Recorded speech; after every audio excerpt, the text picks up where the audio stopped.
Hey everybody, this is DJ RuDe, and I just decided to do a quick webcam video. Usually I don't record with this method, but today I'm going to just touch on a couple things, letting everybody be aware that I'm going to be making a few videos on some new lights that I just purchased. First one's going to be this beauty right here, which with all the hype going on the internet and on YouTube and everywhere else, most of you already pretty much know about this light. It's the Atmospheric RG LED, and what it is it's a laser with a blue LED, and the little thing spins on the inside. There's like I can't remember what it's called. Well, I'm real well prepared. Anyway, there's a disc inside of there that's textured, and so when the laser passes through it, it's a green. It makes a red and green laser. Anyway, it makes like a really cool design. It almost looks atmospheric, you know, like a cloud kind of. And then it's enhanced by the LED, which is right here. So anyway, so that's just a quick look. Look for a more in-depth video with all the proper terminology coming up soon. I'm doing a trade show this weekend, and so everything I own pretty much will be out on display. Okay, next, this one, for anybody who follows DJ RuDe on his YouTube channel, should be familiar with this light. Oh, but wait a minute, it's a little bit different. This is the Fusion FX Bar 5, and what the main difference is, if you see here, you got your moonflower effect over here, and then your strobe, your LED strobe, and over here is a Galaxian built in. So basically, it's got red and green lasers, and it creates the same effect as a Galaxian. So you've got 3 effects in one. And for those of you who know and watch the other video, I use this as my centerpiece of my truss, or my FX Bar 4. Now this is the FX Bar 5, so I don't know, I'm going to have to figure it out. Maybe I could even stack them and use them both in the center of my truss, one underneath the other. I don't know, we'll figure it out. Anyway, it's a great light, and I recommend both of these lights highly. Both of these are brand new from American DJ this month, so get out to your local retailer and pick one up. I usually use the Guitar Center, but you know, I know these videos go all over the world, so you have to check online to find out the local retailer near you. Okay, and the other thing I got is, oh boy, I'm really prepared. I have American DJ's Haze Generator. It's a pretty big item, and since I'm using my webcam on my camera, it's kind of cumbersome to pull up over here behind my desk. But anyway, this is what it is, and tonight when it's dark, completely dark, I'll have a chance to give it a shot. I've never used Haze before. I've always used fog, and of course, for those of you old school DJs like me, remember back to the days of using dry ice for fog. Now all of that's changed, you know, in the last years, well, for quite a few years, probably about 20 years at least, that you've been able to use fog solution bought in a bottle. But now the Hazer has a slightly different effect from fog, and uses haze juice. You can see that there. Heck with it. I'm going to bring the unit over here so you can see it. It's pretty heavy. It's got a fan on the back of it, a cooling fan, and here it is. This is what it looks like. It's pretty big. It's probably about 3 times the size of a standard fog machine. But the cool thing is, it doesn't use heat. That's one of the things that I like about the Haze, you know, because I've burned out quite a few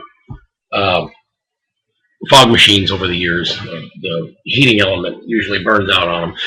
You got to clean them out, and you know, if you're not staying on top of them all the time, they die. And even if you do, they die anyway. So anyway, but I thought that I would just do a quick little just touch bases with you guys, basically about the new videos that I'm going to be putting out.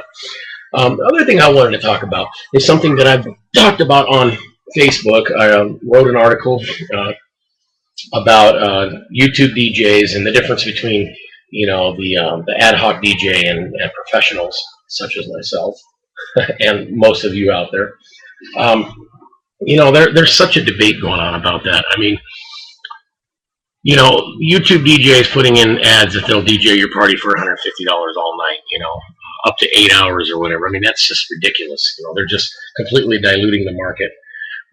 You know, I have people that call me and they ask me, you know, how much for a 4-hour party?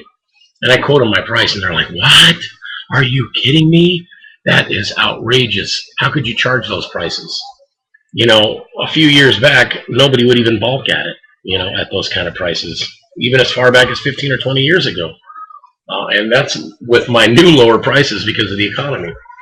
So it's just ridiculous. You know, these Craigslist DJs really dilute that market. And on top of that, you know, I'd set 150 all night. There's guys that I've seen that'll do it for 25 bucks an hour. I've seen guys that'll DJ your party all night for 60 bucks. You know, yeah, I mean, there's nothing you can really do about that except for to continue on to offer the professional service that we offer. Because 9 times out of 10, that guy isn't going to go in there and put on the kind of show that you and I are going to put on. And people usually see that. But in light of the economy and the way things are right now, people are just like, you know, hey, I just want music played. So, you know, needless to say, I don't do any of those parties. I get calls for them all the time, and they're expecting me to be the 150 DJ. Now, I advertise as well on Craigslist, but I don't put down, you know, my prices. When they call me, I talk to them, and we go over packages and different things that they want. And usually people who are looking on Craigslist, I'd say probably 6 to 7 times out of 10, you know, they're not looking for somebody like me. They're looking for somebody that, you know, just will go and just play music for a few hours, have a couple lights. And that's fine for a lot of them. But other people who just use it because they, you know, they don't use the phone book anymore. Because, you know, everybody uses the net pretty much these days. I can't even recall picking up a phone book in the last 6 months. But anyway, so, you know, people go on the internet and type in DJs, and sometimes a Craigslist ad will pop up. So, I mean, I'm not saying that it's a bad advertising method. You know, it's definitely got its good points. I have got, you know, some pretty decently paying jobs from using Craigslist. But when I say Craigslist DJ, I'm talking about those guys that, you know, pretty much have mediocre equipment, mediocre talent, and they're advertising for 150 bucks or less all night. So when you take into consideration what we offer, you know, thousands of dollars in equipment, as opposed to they might have less than $500 worth of equipment. So, you know, you really have to put your selling points in when you talk to those customers who are, you know, questioning you, why are your prices so high? But, you know, you're not going to always get your point across to those people. They don't care. They're like, well, just all you're going to do is come in and push a button, and you're going to party with us. There's going to be drinks. There's going to be food. You know, and I have to remind them, you know, I'm a service. I'm not a partier. I'm not going there to party with you. You know, I'll have a good time, and I'll make sure you and your guests have a good time. But I'm not there to party with you. You know, but in that case, you know, if that's what they're really looking for, then I tell them, hey, man, teenagers love to play music. You know, just rent a small system or get a, you know, some of the shelf systems, you know, at Walmart that are under $200. Kick butt. You know, just plug an iPod into them and let a teenager run it. You know, I mean, that'll save you some money. You could probably, other than the iPod, you can probably get that whole system for less than I'm going to charge you. Definitely less than 200 bucks. I charged it quite a bit more than that, but, you know, that's me. Anyways, now I'm starting to ramble on here, but so look out for my videos. I've got a trade show that I'm going to be doing this weekend where my company is providing janitorial and security services for this convention. It's at the Ontario Airport. It's called Celebrations Convention and Trade Show. And it's going to be interesting. I'm going to be one of the only DJs there. As a matter of fact, I think I am the only DJ there. So I'll be handing out a lot of cards. And also, it's going to be over 3 or 4 days. So I'm going to be also setting up inside of the Lemon Tree Hotel, or the Double Tree at the Ontario Airport, inside of, you know, Misty's Lounge, I think it is. Anyway, I'm not sure. That's not confirmed yet. But so this should be an interesting day, doing both of my businesses working in symbiosis, all on 1 3-day period. Maintenance, janitorial, security, and DJ services all in one. So I'm going to have put some workers, keep them busy. Anyway, so if you guys have any questions about those lights, hit me up. give me some ideas for the videos that I'm going to be doing on them. You'll see some footage from the trade show. The lights will be there. And also, any questions that you might have, I'm going to, demonstrate the lights in the dark with the Haze machine. And I'm going to plug in my old rinky-dink fogger that I still have that works, and kind of demonstrate the difference between the fogger and the Hazer.